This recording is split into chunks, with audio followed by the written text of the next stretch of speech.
माझी सरकार चैनल में आप सभी का हार्दिक स्वागत। दोस्तों, हम काफ़ी दिनों से पैन कार्ड क्लब्स लिमिटेड के लिए क्लेम फॉर्म भर रहे हैं। आप सब दोस्तों की रिक्वेस्ट पर एक एप्लीकेशन का टाइप है आरडी एप्लीकेशन जिसे कहा करते थे, जिसमें महीनों के हिसाब से पैसे भरा करते थे। 500 रुपये महीना, 1000 रुपये महीना, इस तरह से पैसे पैन कार्ड क्लब्स लिमिटेड में इन्वेस्ट किया करते थे। उस तरह का अगर हमने इन्वेस्टमेंट किया है तो अभी हमें एप्लीकेशन किस तरह से करना है, ये हम इस वीडियो के अंदर देखेंगे। दोस्तों, इस तरह का एप्लीकेशन करने के लिए सबसे पहले ये जो IRP की वेबसाइट है उस पर आपको विजिट करना है। विजिट करने के बाद इस तरह से इंटरफेस आपको दिखेगा। यहाँ पर काफ़ी सारे ऑप्शंस है, उसमें से यहाँ जो ऑप्शन है click for submission of claims, इस ऑप्शन पर आपको क्लिक करना है। जैसे ही आप क्लिक करोगे आपके सामने इस तरह से एक क्लेम फॉर्म का होम पेज ओपन होगा। यहाँ पर कुछ ऑप्शंस हैं जिसको आपको फिल करना है। सबसे पहले है ईमेल आईडी, उसके बाद में है मोबाइल नंबर और उसके बाद में है कैप्चा कोड। ये जो पहले वाला ऑप्शन है ईमेल आईडी, इसमें आपको एक ईमेल आईडी एंटर करना है। वो ईमेल आईडी एंटर करना है जिसको आप पर्सनली यूज कर रहे हैं। वो ईमेल आईडी ऐसा होना चाहिए जिसको आपने पहले कभी भी पैन कार्ड क्लब का एप्लीकेशन या फिर क्लेम एप्लीकेशन करते वक्त यूज नहीं किया हो। वो ही ईमेल आईडी सिर्फ आपको यहाँ पर यूज करना है। यहाँ पर आपको ईमेल आईडी एंटर करना है। उसके बाद दूसरा वाला कॉलम है मोबाइल नंबर। यहाँ पर आपका पर्सनल मोबाइल नंबर एंटर करना है। वो मोबाइल नंबर आपका एक्टिव होना चाहिए ताकि फ्यूचर में जो भी अपडेट्स आपको IRP की तरफ से आएंगे वो आपको उस मोबाइल पर मिला करेंगे। उसके बाद आखिरी है, यहाँ पर आपको कैप्चा कोड एंटर करना है। कैप्चा कोड यानी सामने आपके जो भी नंबर्स आपको दिख रहे हैं उन्हीं नंबर को आपको नीचे वाले कॉलम में एंटर करना है।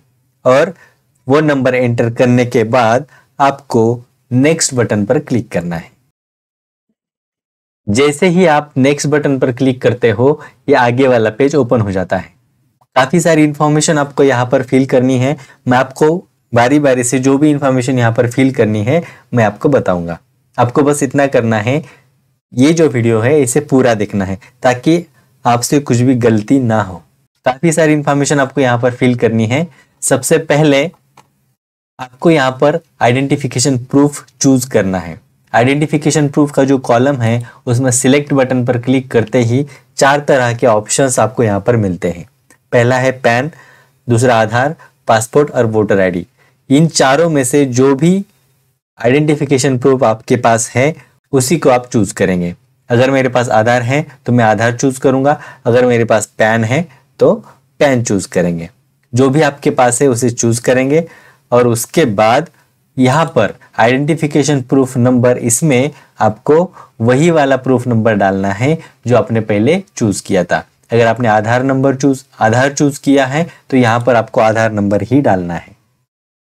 उसके बाद आगे वाला कॉलम है upload identification proof, only PDF, JPG, JPEG। इस कॉलम पर क्लिक करके आपको आपका जो आइडेंटिफिकेशन प्रूफ है उसे अपलोड करना है।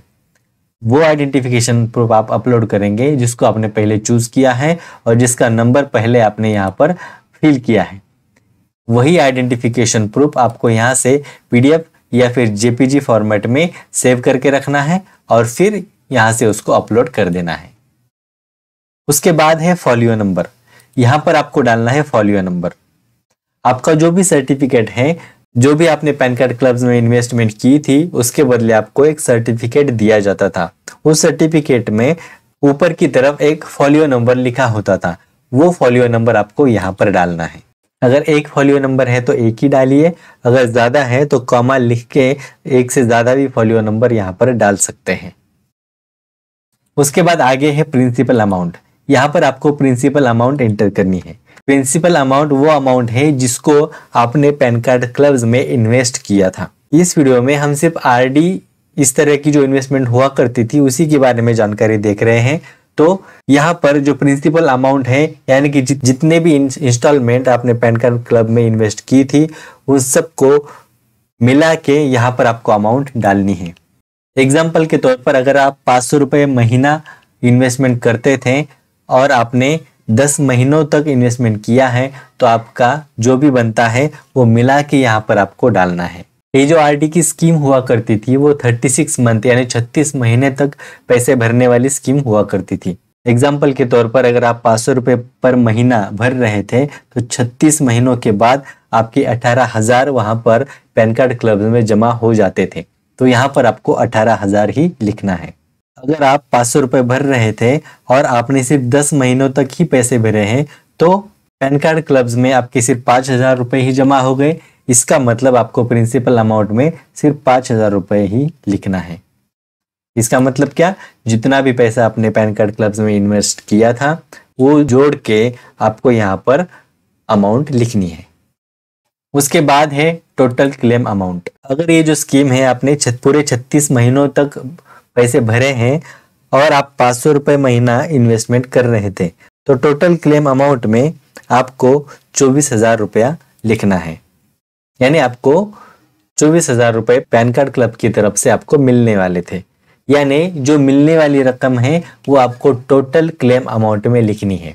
यहाँ पर प्रिंसिपल अमाउंट में आपको वो रकम लिखनी है जो आपने भरी है और टोटल क्लेम अमाउंट में आपको वो रकम लिखनी है जो आपको मैच्योरिटी के बाद मिलने वाली थी। इस तरह से आप यहाँ पर अमाउंट लिख सकते हो। अगर आपने 36 महीनों तक पैसा पूरा नहीं भरा है तो फिर आप टोटल क्लेम अमाउंट में क्या लिखोगे।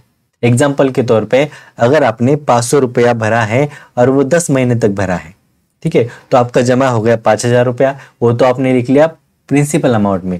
लेकिन अब टोटल क्लेम अमाउंट में क्या लिखोगे, क्योंकि आपने 36 महीने तक पैसा नहीं भरा है तो उसके लिए आपको एक कैलकुलेशन करना होगा। वैसे तो आईआरपी की तरफ से इसका कोई भी कैलकुलेशन नहीं दिया गया है, बस हम अंदाजन ये कैलकुलेशन करके यहाँ पर अमाउंट लिखने वाले हैं, क्योंकि हमारे क्लेम अमाउंट लिखने से वो अमाउंट अप्रूव हो जाएगी ऐसा नहीं है। आईआरपी उसका कैलकुलेशन उनके रेगुलेशन के हिसाब से करेगी। आप बस ये फॉर्म फिलअप करने के लिए यहाँ पर आपको एक अमाउंट लिखनी है। वो कैसे करोगे, आपको एक कैलकुलेशन करना है। कैलकुलेशन में आपको लिखना है आपको मिलने वाली रकम यानी मैच्योरिटी रकम डिवाइडेड बाय की प्रिंसिपल अमाउंट इनटू आपको करना है आपने भरी हुई रकम। इसका अगर आप कैलकुलेशन करते हो तो जो रकम आएगी वो आप यहाँ पर टोटल क्लेम अमाउंट में लिख सकते हो। उसके बाद यहाँ पर आपको लिखनी है एक्सपायरी ऑफ मेंबरशिप, यानी मेंबरशिप की एक्सपायरी कब होने वाली थी, यानी कि मैच्योरिटी डेट आपको यहाँ पर एंटर करनी है। उसके बाद आगे है सरेंडर वैल्यू। सरेंडर वैल्यू में आप वही लिखोगे जो टोटल क्लेम वैल्यू में लिखा हुआ है, यानी टोटल क्लेम अमाउंट और सरेंडर वैल्यू इन दोनों कॉलम्स में एक ही नंबर आपका आना चाहिए। उसके बाद है मेंबरशिप नंबर। यहाँ पर मेंबरशिप नंबर आपको एंटर करना है। मेंबरशिप नंबर वो होता है जो आपके मेंबरशिप सर्टिफिकेट पर मिलता था। ये आरडी जिसकी भी कंप्लीट हुई होगी उसको मेंबरशिप सर्टिफिकेट मिला होगा और उस मेंबरशिप सर्टिफिकेट पर मेंबरशिप नंबर आपको दिख रहा होगा। वो मेंबरशिप नंबर आपको यहाँ पर लिखना है। और अगर किसी केस में ये सर्टिफिकेट नहीं है तो आप यहाँ पर खाली छोड़ सकते हो, कुछ भी लिखने की जरूरत नहीं है। दोस्तों, क्लेम करते वक्त कुछ अगर प्रॉब्लम आती है आपको तो आप हमारे टेलीग्राम चैनल को ज्वाइन कर सकते हो या फिर कमेंट करके पूछ सकते हो।